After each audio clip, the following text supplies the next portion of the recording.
Hello दोस्तों, कोल India के बारे में हम लोग बात करेंगे। क्या ट्रेंड चल रहा है, एनर्जी क्राइसिस में क्या हो रहा है, क्या कोल इंडिया का यहां पर रोल है, क्या नए टारगेट्स हैं, पिछले कुछ दिनों में स्टॉक प्राइस बढ़ा है, क्या रीजन है स्टॉक प्राइस में पॉजिटिव मोमेंटम के, सब कुछ बात करेंगे। सबसे पहले मैं आपको टारगेट बता देता हूं दोस्तों, ये फंडामेंटल टारगेट्स है। जैसे सिटी ने रिसर्च की है 185 का टारगेट दिया है, जेपी मॉर्गन ने 238 का टारगेट दिया है और क्रेडिट स्विस ने 195 का टारगेट दिया। अब देखिए कुछ चीजें, कुछ पॉजिटिव ट्रिगर्स कोल इंडिया के लिए हुए हैं। देखिए पहला कि डोमेस्टिक में कोल शॉर्टेज अभी हो गया है, ठीक है। इसके बारे में मैं आपको थोड़ी देर में बताऊंगा। एज ए कस्टमर हमको आपको क्या फर्क पड़ सकता है उसको मैं थोड़ा सा अलग रखता हूं, मैं आपको बताऊंगा डिटेल में।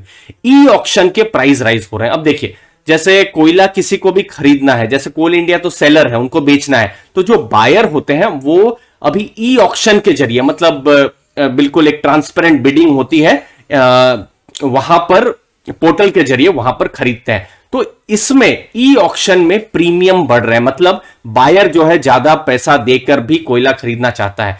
क्योंकि जो बायर्स हैं उनके पास भी, मतलब जो खरीदने वाले हैं उनके पास भी अभी कम कोयला यहां पर है। तो ये थोड़ी सी चिंता की बात भी है अगर आप कस्टमर है तो।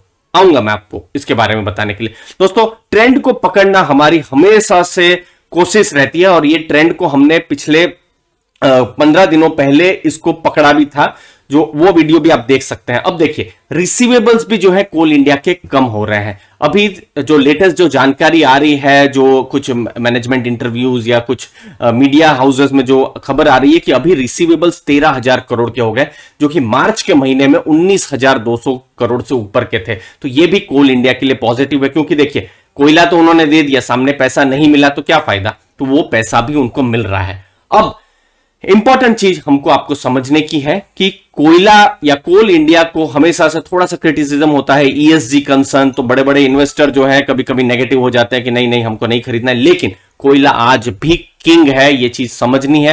कोल की डिमांड अभी भी एक्सपेक्टेड है ज्यादा से ज्यादा रहेगी। और एनर्जी क्राइसिस मेरे पिछले कुछ वीडियोस में जहां हमने डिस्कस किया है, यूरोप में कैसे चल रहा है, चाइना में क्या चल रहा है, लेकिन अब ये चीज घर तक भी आ गई है, ठीक है।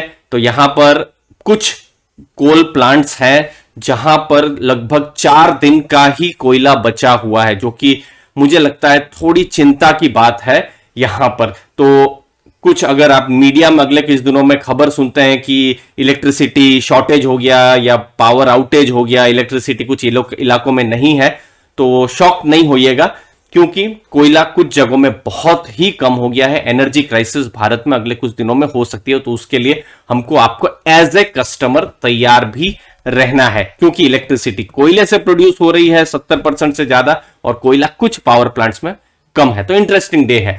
अब यही दोस्तों, आप ये जो ट्रेंड है ये हमेशा से पकड़ने का जरूरत है। शायद आज ये बहुत ज्यादा नहीं दिखे, लेकिन 20-25 दिन के बाद ये चीज हमको देखने को मिल सकती है। और सिमिलरली आज जो हमको दिख रहा है 15 दिन पहले ऐसा नहीं दिख रहा था। तो हमारा जो टेलीग्राम ग्रुप है दोस्तों, उसको आप ज्वाइन कर सकते हैं। वहां पर मुझे उम्मीद है आपको वैल्यू जरूर मिलेगी, जहां हम ट्रेंड को कैच करने पर भरोसा रखते हैं। और चैनल को दोस्तों जरूर सब्सक्राइब करके रखिए दोस्तों, ताकि आपको वैल्यू मिलती रहे हमेशा से। अब देखिए जो मैं ई ऑक्शन की बात कर रहा था, ई ऑक्शन प्रीमियम बहुत इंपॉर्टेंट वर्ड है। अब देखिए ये लेटेस्ट डेटा, मेरी शायद फोटो आ रही होगी, लेकिन मैं यहां बता रहा हूं आपको 46 है, ठीक है, 46% है। अब ये देखिए, ये जब पिछली बार जैसे जब कोविड आया था और जब लॉकडाउन आए थे, ये पिछले साल की बात थी, तो पावर का यूजेज कम हो गया था, क्योंकि फैक्ट्रियां चल नहीं रही थी, जो ऑफिसेस हैं चल नहीं रही थी, घर में कितना आदमी पावर यूज करेगा। तो वही चीज है, तो उस समय डिमांड कम थी। और आप देखिए कोल का प्राइस भी क्या, कोल इंडिया का मैं कहूं तो प्राइस भी कुछ नहीं बढ़ रहा था, क्योंकि ई ऑक्शन कोई खरीद ही नहीं रहा था, तो ई ऑक्शन प्रीमियम नहीं मिल रहा था। लेकिन अब चीजें देखिए जून से ऐसे करके ऊपर गई है, और अभी ये तो अगस्त का डेटा है, सितंबर अक्टूबर में तो और ज्यादा ऊपर जा सकती है। तो एक पॉजिटिव कोल इंडिया के स्टॉक को लेकर एक पॉजिटिव मोमेंटम तो बनता ही है। अगली चीज, कोल का जो स्टॉक है ऑल टाइम लो में जा रहा है। आप ये देखिए अगस्त का डेटा देखिए, ये चूंकि अभी तक के लेटेस्ट डेटा है, मैं आपको इंफॉर्म करता रहूंगा जो भी लेटेस्ट डाटा आएंगे, क्योंकि देखिए सितंबर तो अभी खत्म ही हुआ है, लेटेस्ट डाटा मेरे पास आया नहीं है। तो अगस्त का डेटा है, देखिए आप जुलाई से अगस्त में देख लीजिए, 24 मिलियन टन से 13 मिलियन टन हो गया कोल स्टॉक। अब कोल स्टॉक ज्यादा हो, जैसे ये वाला जो पीरियड था, कोविड का जब पीरियड था, तो फिर ठीक है, चलिए कोयले की डिमांड ही नहीं है, डिमांड नहीं है तो फिर प्राइस भी उतना नहीं बढ़ेगा। लेकिन अब कोयला कम हो रहा है तो डिमांड बढ़ रही है, डिमांड बढ़ रही है तो किसको एज एन इन्वेस्टर फायदा होगा?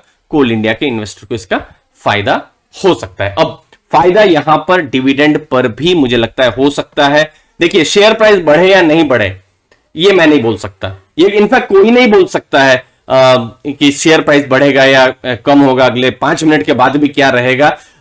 लोग ट्रेंड एनालिसिस करते हैं वो बात है, लेकिन अगले कुछ दिनों का अगर हम एनालिसिस करने जाए तो बहुत मुश्किल होता है, मार्केट क्या करवट लेगी, बहुत बार गलतियां भी करते हैं। लेकिन एक चीज यहां पर पता चल रहा है कि कोल इंडिया का प्रॉफिट जरूर बढ़ेगा, रियलाइजेशंस बढ़ेंगे, ई ऑक्शन प्रीमियम बढ़ रहा है, प्रॉफिट बढ़ेगा। तो कहीं ना कहीं अगर आप डिविडेंड के बारे में सोच रहे हैं तो पिछले साल 16 रुपए का डिविडेंड था, तो इस बार डिविडेंड ज्यादा मिलने की उम्मीद की जा सकती है। लेकिन चीजें दोस्तों, ये ट्रेंड हो रहा है, अभी ये रियल ट्रेंड चल रहा है, तो अगले 10 दिन में चीजें चेंज भी हो सकती है, 15 दिन में। तो हम लोग ट्रेंड को कैच करने की कोशिश करेंगे। फिलहाल जो चल रहा है एनर्जी क्राइसिस को लेकर, कोल इंडिया को मुझे लगता है एक अच्छा खासा प्रॉफिट्स में फायदा हो सकता है, और उनको प्रॉफिट होगा तो वो डिविडेंड देते ही हैं। जो भी केपेक्स है वो पैसा अलग करके बाकी का पैसा वो डिविडेंड दे देते हैं। दोस्तों, चैनल को दोस्तों जरूर सब्सक्राइब करके रखें ताकि आपके पास लेटेस्ट इंफॉर्मेशन और जो ट्रेंड्स रिलेटेड जो भी आपके एनालिसिस जो है आपके पास पहुंचता रहे। आपके कीमती समय के लिए बहुत बहुत धन्यवाद, और हमारा जो टेलीग्राम चैनल है उसको तो ज्वाइन करना बिल्कुल नहीं भूलिएगा। धन्यवाद दोस्तों, थैंक यू वेरी मच।